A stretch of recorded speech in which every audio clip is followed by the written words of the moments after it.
What does a beautiful future look like to you?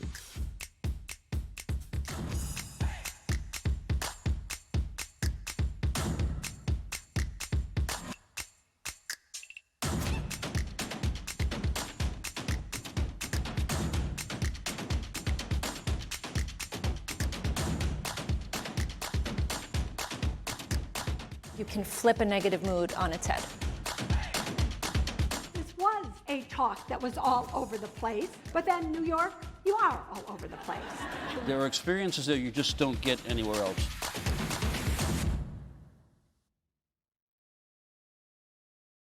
Hi, I'm Taj Greenlee, Associate Director of 92i Talks.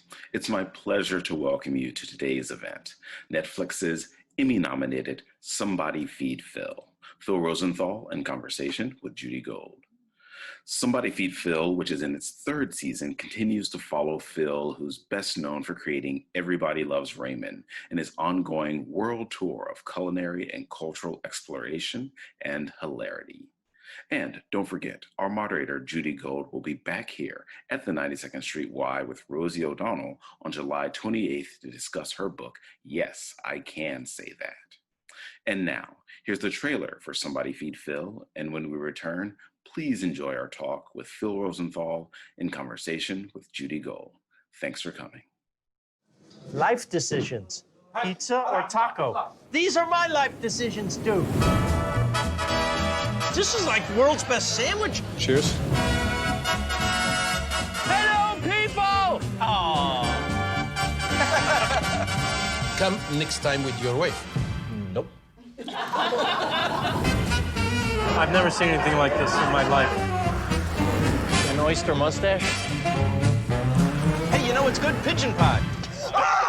There's something biblical about that. I heard after she had that sandwich, she changed the song to My Heart Will Not Go On.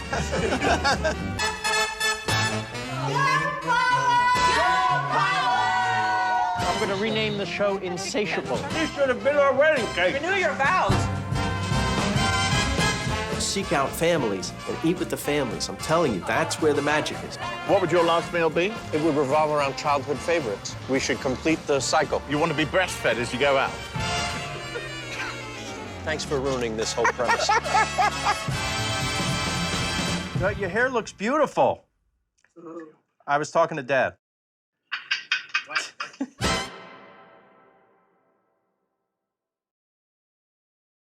Hey everyone, I'm Judy Gold, and I can't. All right, first of all, it's beyond an honor to be interviewing Phil because he's like family to me. But he's a great all-around amazing person. But as you know, he has a hit show on Netflix called Somebody Feed Phil, which I have to say before I start talking to Phil, I have done a lot of TV this year. Everywhere I go to the tennis club. Oh, I saw you on Somebody Feed Phil.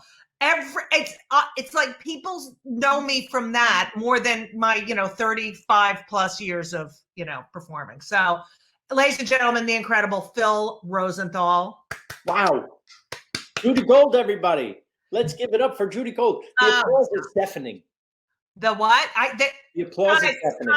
Everyone. Please, sit down. Wherever you are, people, sit down. Really, we have to get started. Phil, I have to say though, this season is so different because we don't have that what you portray on the show. We don't have it in our lives right now. I know, but don't be sad. I mean, I get sad too. Like right. I watch it and and you get a little melancholy because you can't go, but we have hope, and I'm confident this will end only because it's ended every other time in history. So watch the thing like you always did. Oh, that place looks nice. Let's plan a trip there. Right. And we'll plan your trip, and then when it's over, I'll meet you in Marrakesh. Yes. Speaking of which, the Marrakesh episode was so incredible. First of all, what did it feel like to ride a camel? I don't enjoy it. It's whoever invented this form of transportation. I don't understand. Like, first of all, the camel doesn't want you on it. Right. It's It, not like a horse. you see when it's bending down, they make the camel bend down so you can get on it. Right. Horse doesn't do that. We step up, but a camel is so big, it has to literally get on its knees. So they're pulling this camel down. It doesn't want to, and it's doing this. I said to my brother, the producer, I don't think he wants me on there. No, it's fine. That's what they do. No, Richard, I think if an Uber pulled up and the driver was yelling, you wouldn't get in that car. Right, exactly. But the Jews did ride camels through the desert, didn't we? I thought we walked or took a took a camel Uber. Yeah. I guess. Do you see Israelis on camels? Really? But I mean, if you watch, what's the 10 Commandments? They're all on camels. Was Moses on a camel? I don't think so. No, he had his big thing, his stick, and we went. People will ride in to the 90s. We went the hardest way possible. We just thought, the Jews picked the most difficult way possible to go. Is this, by the way, the 92nd Street Y? Is this a YMYWHA? H. Not a C. Judy, shouldn't it be a YMYWEA for everybody? Haven't we reached that point? No, we haven't. We need to segregate. We eat different things. What? What are we going to have after? Yeah, we need an Oneg Shabbat an Oneg talk after this. The Marrakesh episode hit me. But there's two themes that I noticed in this season. First of all, you got profoundly moved in religious experiences. In Marrakesh, the call to prayer. Yes. In Chicago, when you went to was it Ebenezer Church? Yeah, the gospel choir. Yeah. And I know you, Phil, and I know that you're not you're not into organized religion at all. I just I do my own thing. And, right. And if you were raised like I was and forced to go to Hebrew school, which was punishment on top of the punishment of regular school. Right. Tuesdays, Thursdays, and Sundays. And Sundays. No, I went Tuesday, Thursday, and Sunday. I had to go to Hebrew school. And then after I was bat mitzvah, this is how bad I had to go to Hebrew high school. My mother made me go to Hebrew high school. By the way, in my temple, the rabbi had a way of entrapping you on the bima of your bar mitzvah. As he's giving you a little speech, he says, "And I understand you will be continuing on to Hebrew high school." No way. I was the first person to say no in our temple in front of everybody to say, "No, I will not." No way. What did they do? What did they do at the bar mitzvah? Visibly pissed. And your parents? They all laughed. That is hilarious. So I'm going straight to hell. Yeah. But the only thing you can think as a kid, being sent to Hebrew school on top of regular school is, my parents must not like me very much. Right. I think that was true with your parents. I think that's but I never saw you like that. You really were. I don't know what it was. It was so beautiful to be sitting outside in Marrakesh. First of all, it's gorgeous. Right. Beyond. Yeah. And at sunset, by the way, just to make it a little more cinematic. And then you hear the call to prayer from the ancient 1,000-year-old mosque. And it just floats out over the sky, that sound. Right. And it's kind of beautiful to hear that. And then another one over here, another mosque over there, and then another mosque over there. And it's this kind of, they're all united, Right. This is a Muslim country, and they're united in this one thing. By the way, maybe I would have felt differently about Hebrew school if I felt like the whole country was that. Right. Well, we don't have that. Exactly. Right. We want to assimilate here. You're there. You're seeing the unit and the fact that everything stops for a minute. which is the meaning of Shabbat, which is, But to acknowledge the higher, not just the higher power, whatever that is, but the unification of all of us is nice. Now, you could have that without the religious connotation. I'd be moved if we had, if Bruce Springsteen suddenly started singing all around us, I'd feel like I'd cry also, maybe more, right? If it was a beautiful song. If all of a sudden, once a day, Claire de Lune started playing, you don't cry. And everyone just stopped. Yes. And you know that everyone's thinking the same thing at that moment, We're acknowledging it's just like the sunset. Right. We all stop and acknowledge a beautiful thing that unites us all and is bigger than us. Bigger than us. At the Ebenezer Church. Okay, so I was 6 years old, and my parents took me to the drive-in movie to see 2 movies. The Russians Are Coming. Carl Reiner, Oliver Sholem. He made that movie. He's in that movie. And Lilies of the Field. You saw it? Oh, yeah. Amen. Yeah. Amen. Everybody. All the Jews at the YWHA. So everyone knows that song, Sidney Poitier with the old white nuns, and they sing that song. So when you're 6, you sing that song. Right. It's a catchy one-word song. It doesn't take much to learn it. So that's many, many years ago. And then your father used to tell you to stop singing it, right? Up already with the amen. Yeah. Again, not even religious. What do you know when you're 6? It's you like the song. Right, the movie. I also sang Mary Poppins all around the house too. Right. If I went into a room and they played something where Mary Poppins, I might cry also. Right. Here with these beautiful people, so welcoming, so lovely. You saw it. They just hug you. Come on.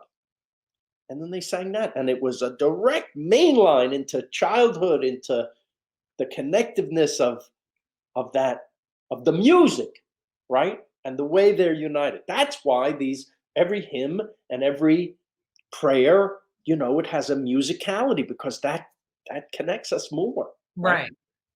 I mean, food connects us as well. I mean, but the fact that you had this completely other experience, I had not seen that in previous episodes, which it was really, really beautiful. Okay. You're in the show too. You're in the London episode. You make a beautiful appearance. Thank you. You go and take care of my dad a little bit in the apartment while Monica was with me in London. And didn't you have other friends in London as well that you decided to tour London? I noticed that you're bringing in, people who you love, which is one of the greatest things about travel is that you can bring close friends. And I noticed that I was just. You were stuck in New York. I was stuck in New York riding my bike over to your parents' apartment. Okay. So I wanted This time, Judy, we're not dead yet. All right, good. Where do you want to go? Where would you go if you could go? That you haven't been, or maybe a place you love? No, I haven't been. Oh my God, really? Where would I go? I mean, I would love. I think I'm going to bring you. Huh? Oh, I think I'm saying it in public at the. Thank you. You all heard it, Jude. And there's plenty of lawyers watching this. Okay. Where would I go? Oh my God. Well, I really want to go. I've never been to Italy, and I did. And I found out in my genealogy, even though I'm 98% Ashkenazi Jew, that I have a little Sardinian in me. Wow. And I love sardines, which is another thing you ate. I love sardines. So now in quarantine, I'm ordering from these beautiful places. There's a place called Caputo's in Salt Lake City where you can mail order all the tinned fish like you saw in the Lisbon show, all that stuff and stuff from Spain. I got these sardines that are like works of art. The way they're laid into the tin, you almost don't want to eat them. You just want to look at them. They're so beautiful. I'm going to send you some. And so good for you. Oh, yeah. But it's the perfect lunch. You go like this. Oh, you take out they're so good. The end. So this is something I'm really curious about. And I guarantee the people who are watching, I really want to know, first of all, how do you find the people? Like, I wanted you to sort of take us through, I want to go here. Yes. What happens after that? Because you find these amazing people. And I have to say, the cinematography is otherworldly on that show. There's only one thing in the whole show that doesn't look so good. Your sneakers. It's fine. But what happens? You say, no, you're so adorable. Come on. You say, and I think also, there have been in the past and are a lot of cooking shows. And I think what makes your show special in a way is, I was a writer and producer on Rosie O'Donnell's show. And the reason that show was such a hit is because she was all of us. She was the fan. And you not coming from a kitchen, not coming from spending you are sort of us traveling and experiencing. And sorry. Come on, Judy. It is such a level playing field, but it's like you're the fan, and I love it. So, all right. So I'm the guy who would watch Anthony Bourdain and go, wow, he's amazing. Right. I'm never doing that. Right. He, that's a superhero. And then I thought there must be other schlemias like me sitting there who want to just travel like a regular person. Right. And that's exactly what it is. Not necessarily go to Borneo and get a chest tattoo from drunken tribesmen pounding nails in his chest. Did you see that one? I was like, I can never. Well, you're not getting a tattoo, Philip. But what happens? You say to Richard, your brother. And what I do what everyone else can do. I have this, right? And the whole world is there. Google Marrakesh restaurants. Looks like a great food scene. And since food is a main component of the show, I don't think it's the main component of the show, but exactly. It is obviously food centric. It's something that I happen to be interested in, something that I think a lot of people are interested in. Of course, yeah. And I actually plan my travel around it, but that's not the main point of the show. You're getting that. It's just the way in. So I have Bourdain's actual production companies, 0.0. in New York, ZPZ, 0.0. Mm-hmm. You know how it got that name? How? Do you remember Animal House? Uh-huh. John Belushi's grade point average. Oh, so they love that. And they put that in. So that's 0.0. And they have people, because Bourdain show was on for 18 years. So they went everywhere. They have people everywhere. Right. So they know. And then they will actually Skype interview with certain people that we look up online, like who's somebody who could give a food tour in Marrakesh.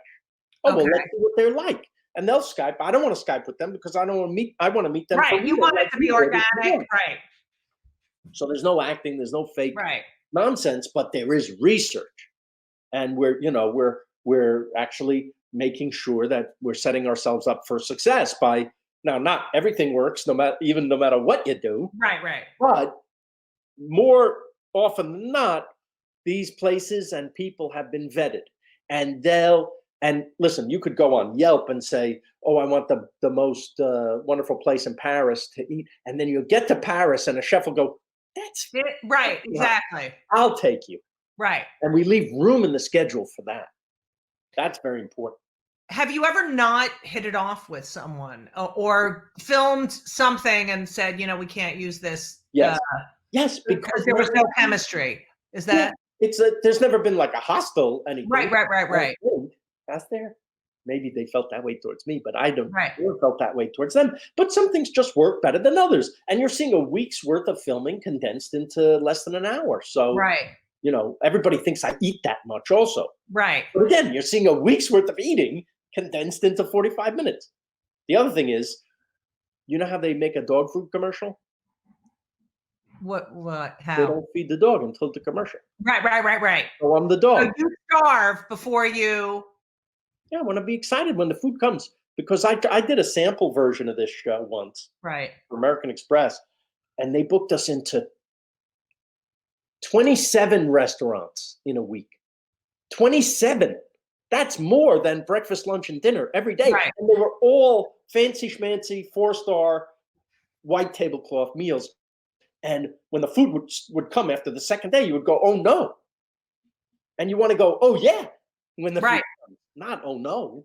Right. So we plan it out. We don't do more than 2, maybe 3 at the most. And that third thing is going to be little. Right. So you can eat like a regular person. Now, I eat like a crazy person, but you only see me taking the first couple of bites. And then if it's a big thing and I'm tasting stuff, the crew is there. And the crew's looking at me like this. And I give it to them. So you take a bite or two and you move on, which is how you stay so thin. Yes, but I'm not, yes, I'm there for myself. It's fun. Right. But I'm there to show you the best stuff. So I get you to travel. That's the whole point of the show. When you're, when you talk to, I know your parents traveled a lot, but you know what? They traveled after Richard and I weren't in the house anymore. They were like waiting for us to leave because we'd be way more fun with that. I see that now. Like I know, so many of my friends, their parents moved to a nicer house after the kids left. And it's like, as my kids are now getting out of the house, I'm like, yeah, I don't want them ruining my, you know what I mean? Now we can have nice things. Right, exactly. So they started traveling, but were you ever interested in travel, as a young person? Or we never went anywhere. I mean, really never anywhere. We went to Atlanta for a bar mitzvah when I was 9. We went to Miami because Uncle Artie had a condo on the beach for a week that he wasn't using. So we went, and then I had to beg my parents, can we please stop on the way? They're building this thing in 1972. They're building a thing in Orlando called Disney World. Can we stop? No, we're not doing, no. And finally, I just was relentless. My brother and I. We go. They don't even, it's not even, they opened Disney World. Ask someone. They opened Disney World in 1972. They didn't even have half the Magic Kingdom open yet. Right. So there weren't even the rides, like Pirates of the Caribbean wasn't even a ride yet. Wasn't there yet. It was still, I turned to my mother, I said, this is the best day of my life. And my mother said, oh, come on. He didn't get it at all. Because they didn't do pop culture anyway. Right. She was opera, ballet. Oh, beyond. Yeah. But what I think Disney does really well is it awakens in kids a desire to travel. Because you're literally going to different lands, right? Right. And you're seeing different things. Now, a lot of adults never grow out of it and think, we'll go to Epcot Center and they have like an Italy land there. Or we'll go to Vegas. They have a Paris there. So it's so funny when I see, when in Vegas, when I used to perform there, and people would stand in front of the fake Eiffel Tower and take photos as if they're at the, or ride the gondolas in the mall. I know. So you get to, when if you like the It's a Small World ride, go to Venice. Because everything's on water. And the only difference is everyone waving is Italian. And they don't feed you on the Small World ride. They feed you in Venice.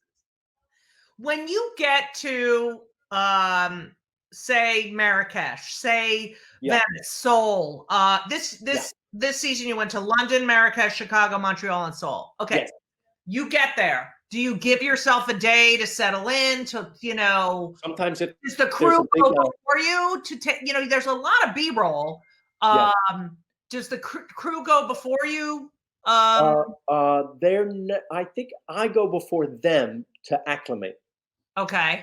Sometimes a day in advance. Okay. I noticed that, does this happen to you? The jet lag doesn't really hit you until like the second day. Second day, right? Like I can land someplace and maybe all the adrenaline, I'm ready, let's go. Yeah. But the second day I'm like, I should be asleep. It's 2 a.m. for me, right? So yes, if I go to Seoul, you need a day. You need at least. Right. And then they come and they do the B-roll. We have 2 or 3 cameras, and sometimes there'll be 2 with me and another one is off getting the B-roll. I mean, some of the close-ups of the food. I know it's and the cooking. There was There was one in London when you went to that Jerusalem, the guy Ottolenghi's place. Yeah. Rovi. What And a beautiful he place. takes vegetable and like literally just puts them on, and the visual. Can you? All right, here. The You want to run a clip? Huh? Run a clip. And that's called a brat. Brat's an old word for turbot. It's an old English slang word. I didn't know brat was going to be the name of a fish. I thought it was a bratwurst restaurant, or that his mother named the restaurant. So with this turbot, you have leaner meat here, then you have fattier meat underneath.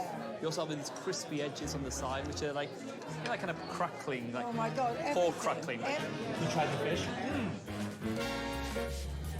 This turbo, I've never had fish like this. Slow roasted over the fire. And what happens is the fat and the bones, the cartilage, they kind of start to melt after a while, and they become the actual sauce of the fish. So it looks like it's in a cream or butter sauce, and it certainly tastes that way, but it's not. It's just the fish. Healthy! The Basque Country, northern Spain. Yes. They've really perfected this way of cooking preparation. food. Yeah. They started on the boats and it gradually made its way inland. Now it's just the way they cook. But it makes you feel like you've eaten it for the first time. You feel like, oh, that's turbot. I can't believe how rich it is with no butter, no cream. I've never. That's crazy. I'm sorry if I ate with my mouth open the whole time. We're all people. There's a fish. You had a fish that had nothing. Can you explain this? Yes. The fish looked like someone had doused it in butter. And yet it was fascinating. Nothing. Yes. So this is a restaurant called Brat.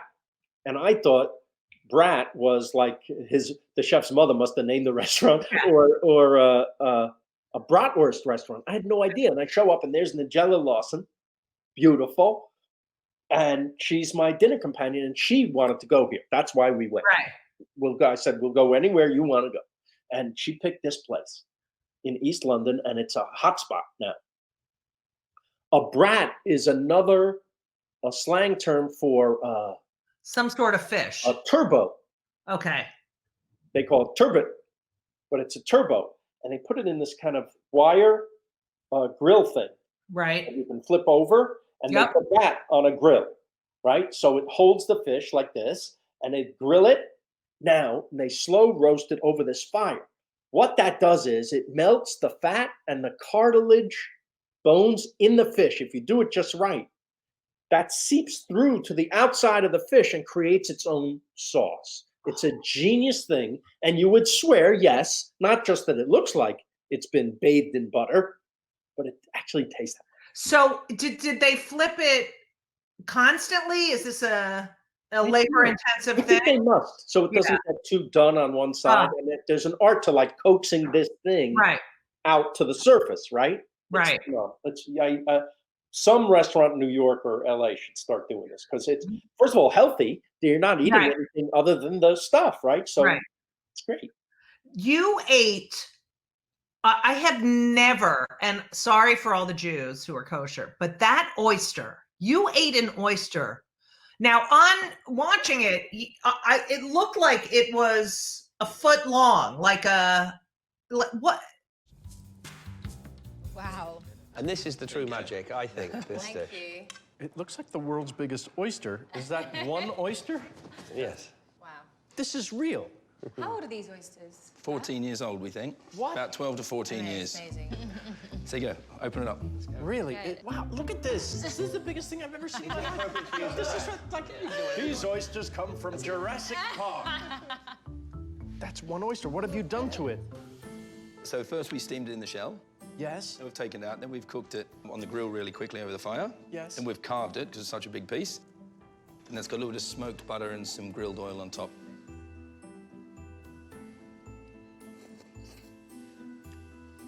Why?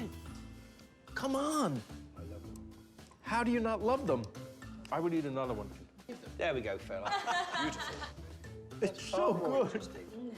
You feel like you're eating a piece of history, don't you? Yes, I do. This is spectacular. I'm putting the shell in my suitcase. We're here? Yep. Judy, Yeah. I'm not fooling around. I just happen to have the one I ate. No way. Right here. This is the size. This is a 13 or 14-year-old oyster. This is the shell. Look, it's the size of my head. Look at this. Nobody's ever That seen is this. and where does that? Unbelievable. This was outside of London. Can you see everybody? It's like a work of art. You could keep stuff in here. Look how big. And you ate that. Yes, but so a great chef. Did it taste like a regular oyster? Not that Yes. I've ever eaten oysters, Mom. Oh, she's dead. Yeah, I've had oyster. No, but have you? What they do is because it's so big, right? It's a giant oyster. By the way, I didn't know this. Do you know an oyster will grow to this size if you leave it alone for? Is that many true? years? Yes. They didn't do anything. This is not a special breed of oyster. Right. This is an oyster that grows to this side if you leave it alone, but nobody does. Right. We want it now. We want it now. Right. So the chef takes this giant oyster inside and cuts it into bite-sized pieces. And there's like 5 of them. So it's like getting 5 or 6 oysters in one of those shells. How did you bring that home on the plane? Did you pack it or you put it in your carry-on? I put it in bubble wrap. I got 2 actually. Oh wow! Because I wanted to, like on the cadenza in the dining room. They're works of art. I think they're gorgeous. That was shocking. Shocking. No one's ever seen this. Have you ever eaten something and you hated it and you had to? Okay, come on, do tell. In the first series for PBS, this was the famous one. This was in Hong Kong. I went to Hong Kong, and you can see these episodes on iTunes or Amazon Net. It's the same exact show. It was just for PBS. It was a precursor to this show. Same exact. I even call my parents. Hong Kong, they give me a 1,000-year-old egg. You ever have this? It's not really 1,000. I have not, but I saw you eat that. Yes. It just tastes 1,000. They take an egg, and instead of hard boiling it like a regular hard-boiled egg, they coat it in lime and ash, and then they bury it in the ground for weeks to months until it's hard-boiled on its own, right? Except when you cut this open and you have half these hard-boiled eggs sitting on the table next to the hot pot in the Chinese restaurant, the whites are brownish orange and the yolks are bluish green. And there was a Chinese lady with me. There were other people who said, "Oh yeah, this is a delicacy. We like this." And the one Chinese lady said, "I'm not touching that." I said, "Really? This is your culture, your thing?" She goes, "Oh, I see it all the time. I've never touched it. I don't want it." I said, "If you taste it, I'll taste it." And she was so tentative. She was like this. And I said, "Oh, come on. Because, Judy, I'm hilarious, you know." Right, yes. I take that half an egg and I pop it in my mouth because I'm so funny. Right. Well, I thought I was going to die. I thought my brother, you could hear in the film, you can hear my brother laughing behind the camera because I turned every shade of that thing. The first thing you taste is really, really, really rotten egg. Oh! And then this like wave of ammonia. It's like a cat in your face. It was so awful. Did you get physically ill? No, but the bravest thing I've ever done, I have to say, people, chew and swallow that half of it. On camera. I did it. Yes. Well, I don't want to insult anybody. Right. But, I then looked it up. Like, cause I said, this can't be a thing. This is it's obviously a mistake. Nope, it's a delicacy, but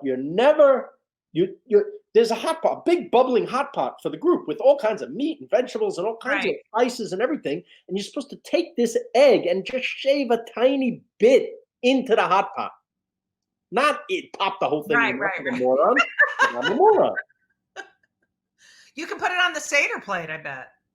No one would touch it. That's one that lasts forever. By the way, you want 1,000. You want 2,000 euros. This is a Judy question. Have you ever experienced any anti-Semitism in your travels? Wow, that's a great question. Only at home. I've never seen it. Really? One time, this was not on the show. One time, we were flying Lufthansa Airlines. And I love Lufthansa. I'm not saying anything bad, but this was one lady giving us a ride across the airport. I guess she worked for Lufthansa, but this is not to impugn Lufthansa in any way. This is one person. She turned to me and said, this is in Germany, Rosenthal, this is a Jewish name, no? Wow.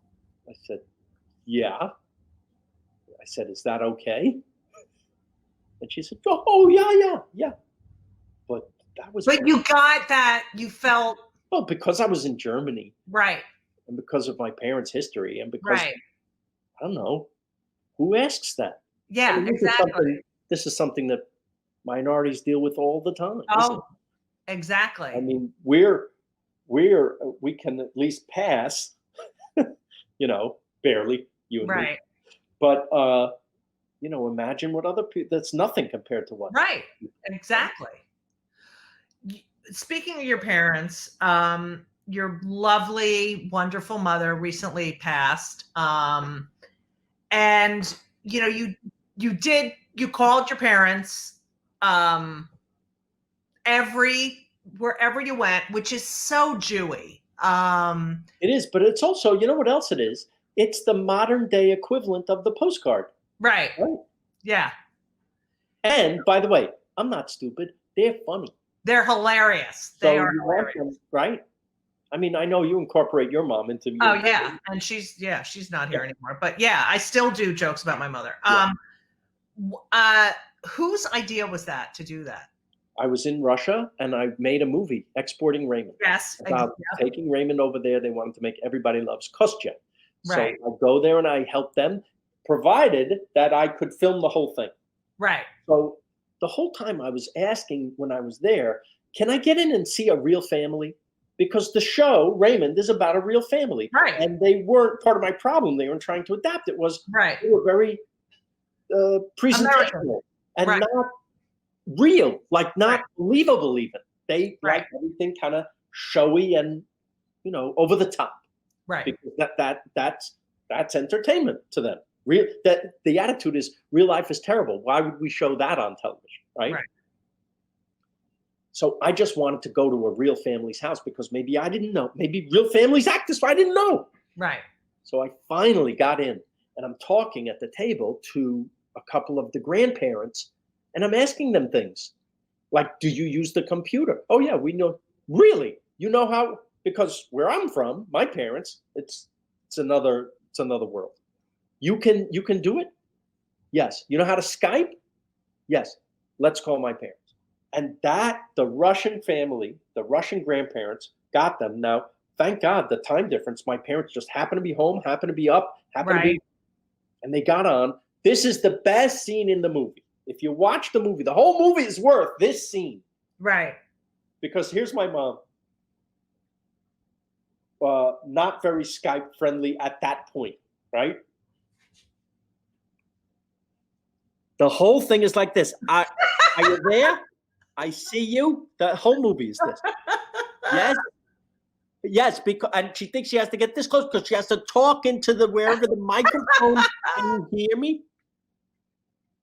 I love and that. Little do you know, this is the future of everything now. That's right. This is what we have now. Communicating.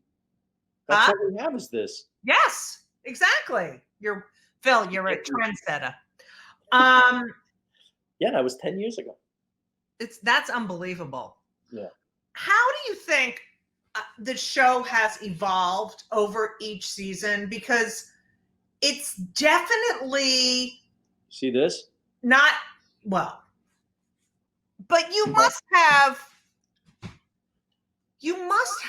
I mean, you've changed. You have changed, I think, but also you must have had like your initial idea, which was, I want to travel. I want to document. Was it really just? You have to have a purpose for everything, right? If it was just me eating, it'd be boring. Right. So I have a philosophy, which is food is the great connector. Because the whole thing, it has to be, what is the purpose of the show? I want to get you to travel. I believe that the world would be better if more people could experience other people's experiences. It's that simple.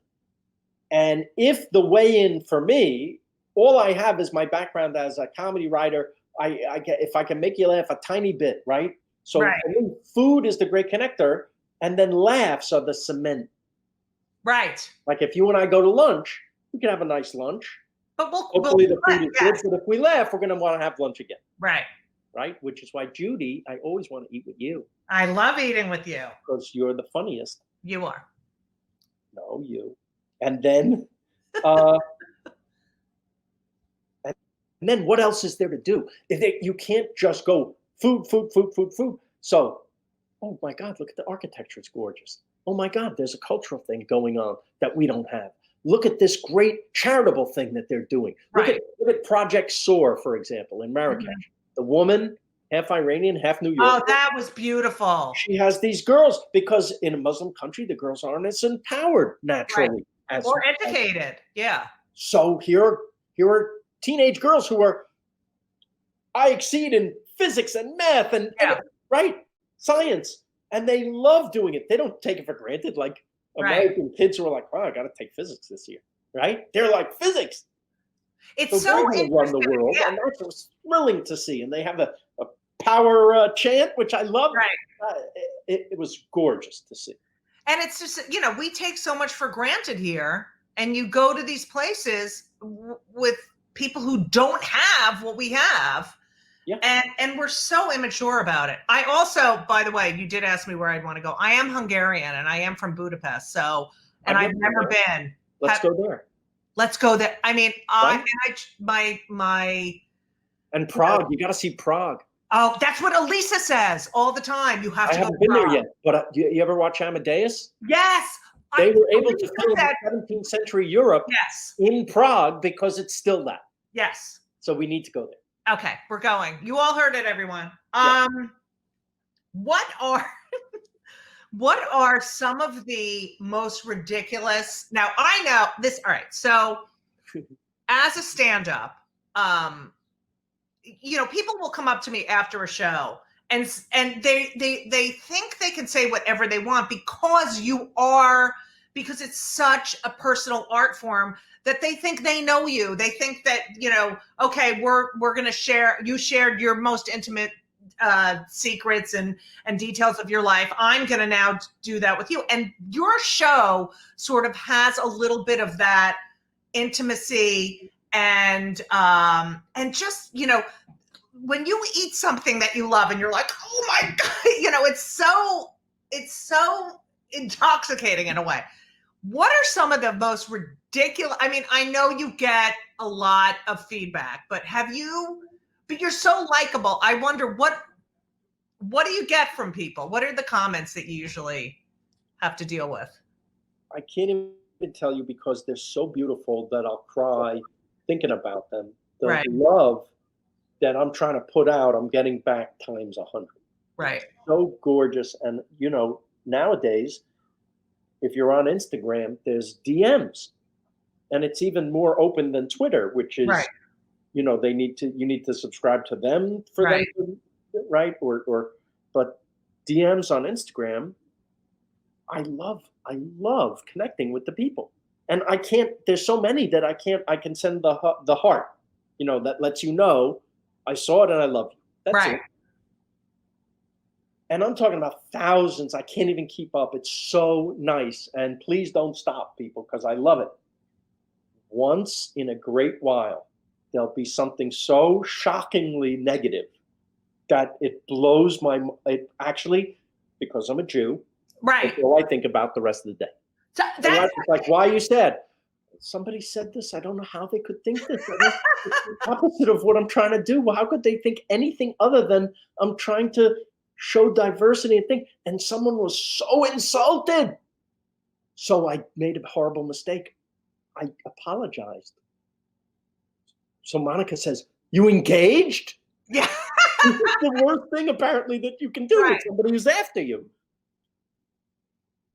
I don't know about this cancel culture or whatever it is, but it was kind of like that. Like I had, So, and I had no business having. They're tired of the white male. I don't know. Maybe they're anti-Semitic. I don't know what it is. Right. But it's hard to. I've seen actual articles now. This is a male-dominated, white male-dominated field, and that's probably true. However, right now, there's a lot of shows, honestly, that you can see that have, Padma Lakshmi and David Chang and Roy Choi, and there is, and Samantha Brown. There's women, and there's people of color, and there's Asians, and there's black people who are doing it. So it seems like a better time than ever. And if you watch me for 5 minutes, you know that it's all welcome. I love it. Right. But those comments are about that person and not about you.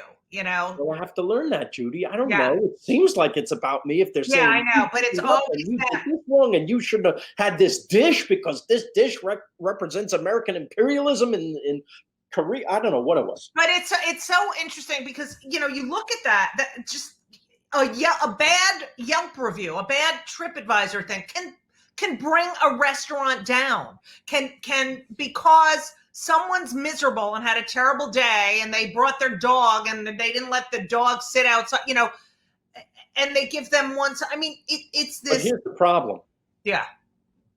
Just like you have to be able to take a note. Like if you work in show business. Right. The studio or the network is going to give you a note. Right. And even if it's a ridiculous note, you owe it to yourself to consider it. Right. Because what if they're right? Take it in, just to take, yeah. What if they're right? And what if there's a note behind the note? Maybe they didn't articulate it the way you like it, but maybe there's something there. Maybe it would behoove you to look at it. Right. You don't want to be so close-minded. So one person who's offended, I take it seriously because maybe there's something there that I didn't think about. Right. And I'm not too old to learn. I'm old, but I'm not too old to learn. So I want to learn something. Right, of course. I just couldn't understand, like, after I apologized, it got worse. Oh, yeah, you can't engage. Monica's right. Have you ever heard from Jews about eating treif? Maybe 3 times. Oh, that's good. That's good. Not so bad. All right, that's not so bad. 2 things I really want to talk to you about. Judy, we could be here all day because I know. we like to. You I seem love like to pivot with grown you. up on this, Judy. I have to say, it's almost disappointing. I'm sorry. You are not a political. I mean, you're a politically active person. You're very philanthropic, and you're involved with a lot of things. But in your public persona, you really sort of try to do your thing and not ruffle feathers. But in this, how do you do that in the climate that we're in now? And also, have you seen, as an American going abroad, have you, the reactions, have since 2016, have they changed? And Yes. Yeah. First of all, the show, without intending to be, is now political. Right. You can look at that. What I mean is you can look at that show and automatically surmise that I'm a Hollywood liberal. Right? Because I'm hugging people of other cultures. Right. This should not be a political statement, people. This should not be this. When we criticize our leader, it's beyond politics. This is human and non-human. That's how I feel. Right. And I'm on there in Twitter when it really bothers me. I say it. Insta story. I find stuff and I post it on the Insta story. Instagram, I'm leaving for the food and the fun.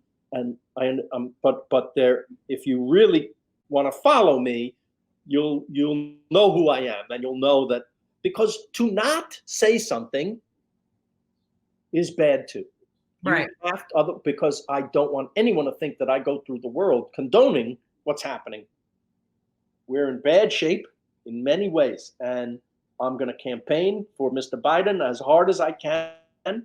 And I think because we need to be literally saved. I really believe that we have cancer. We have a cancer.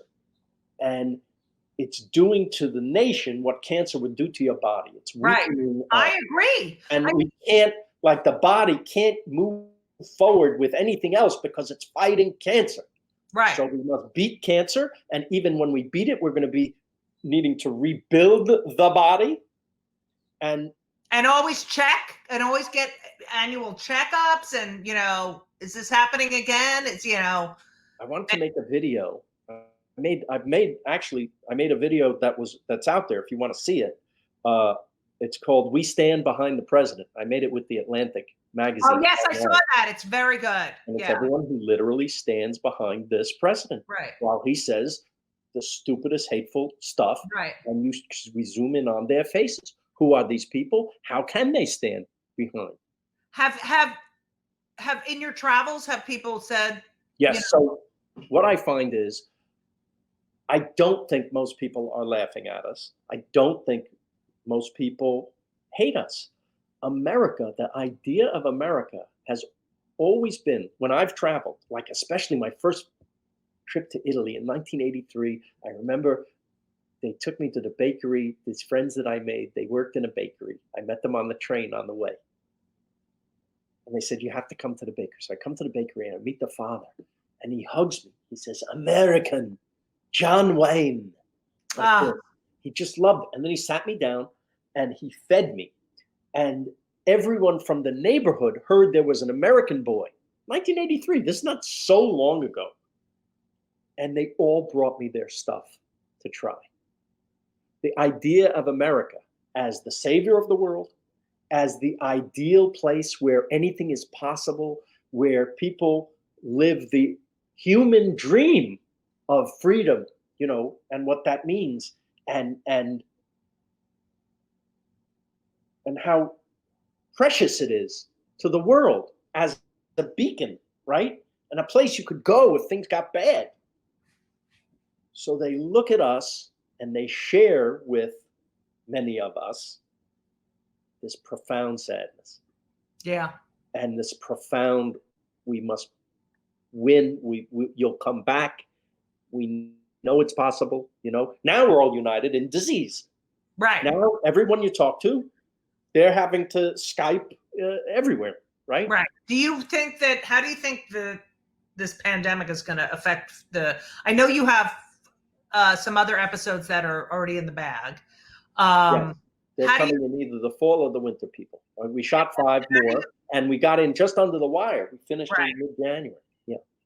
How do you think it'll affect the future episodes when you go back? I mean, I actually think, I wasn't just kidding. I think this is going to be solved when there's a vaccine. Yeah, I agree. As soon as there's a vaccine, we're going to feel comfortable, but I don't think we're going to feel comfortable before that. Right. Unless there's a treatment or a cure. By the way, are you taking the vaccine that this administration rushes through? Yeah. By the way, I don't even update my phone until I see what it does to other people. Exactly. I know. I do the same thing. Right. I always say, "How's this new update?" And then, yeah. Yes.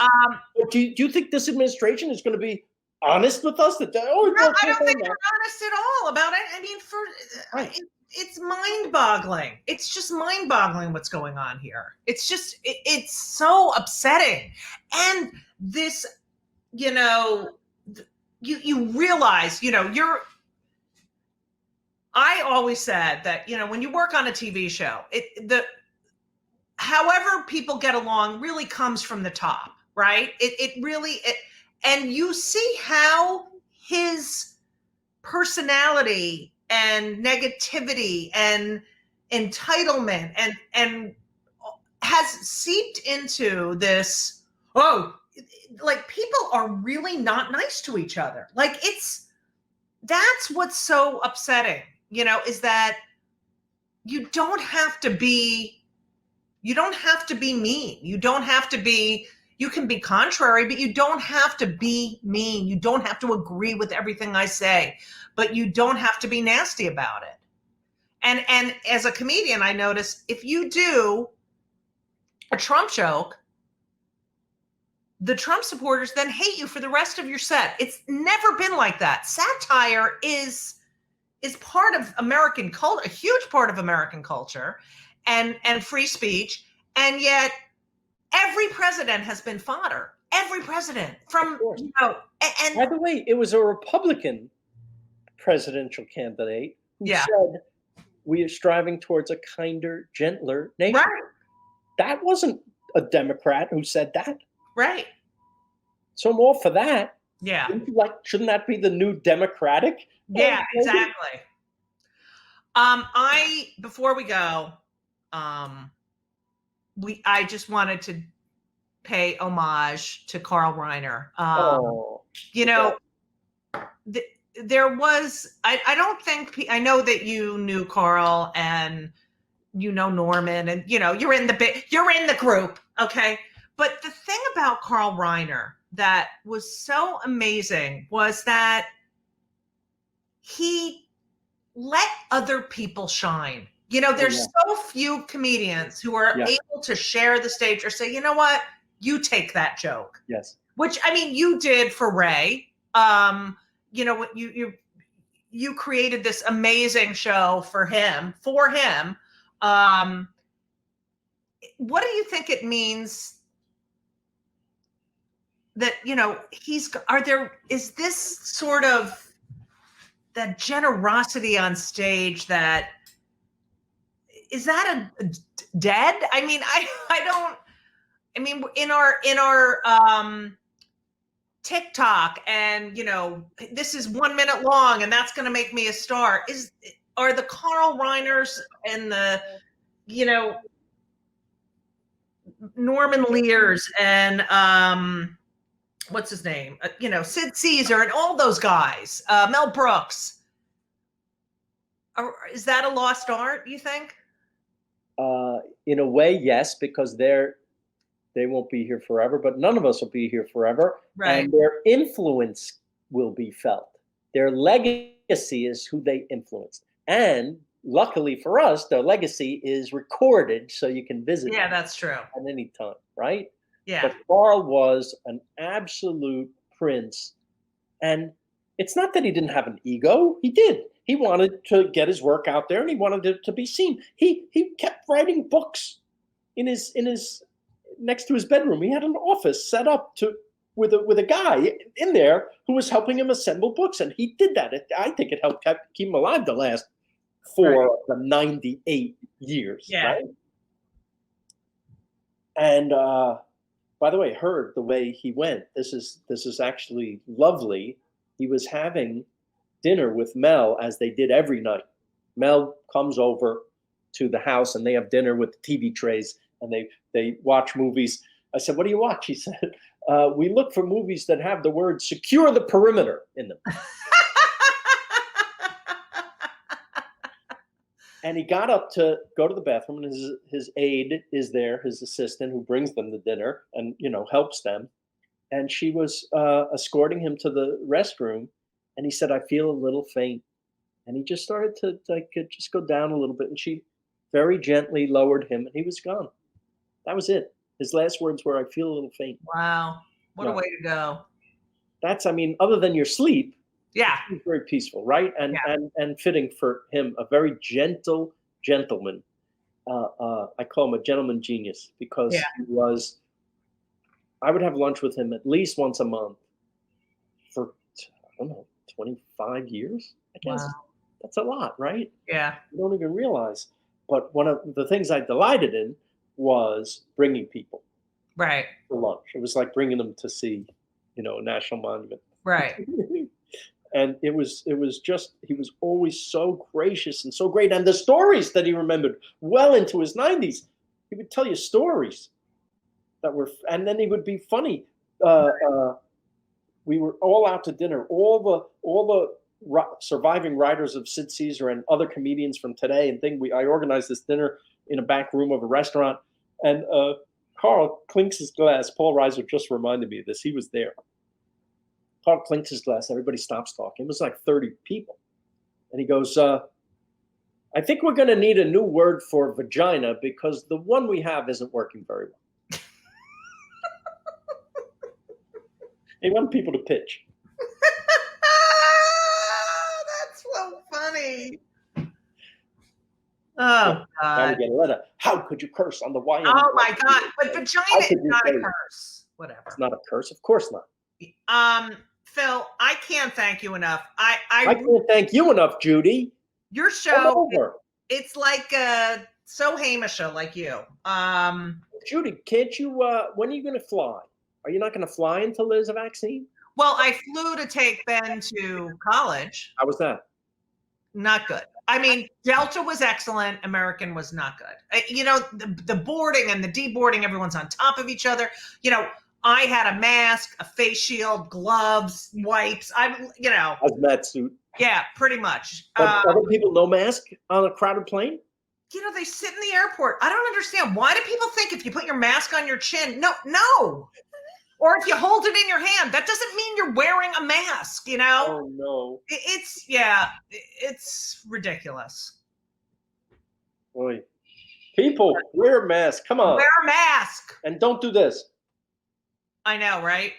You realize how much you touch your face. Your theme song of your show is the queerest thing I've ever. People love it. It's so funny. It's so good.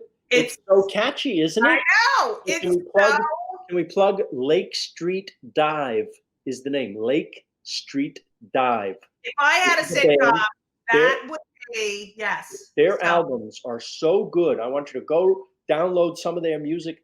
The lead singer, Rachel Price, she can sing anything. She sings, you can look for her, Rachel Price, her solo career, jazz records. Unbelievable how great she is. The whole band. I love that. The whole show, Philip. The whole show. Oh, you're very nice. Because Judy Gold is in it. That's why. Oh, well. Thank you so much, Phil. Oh, you're welcome.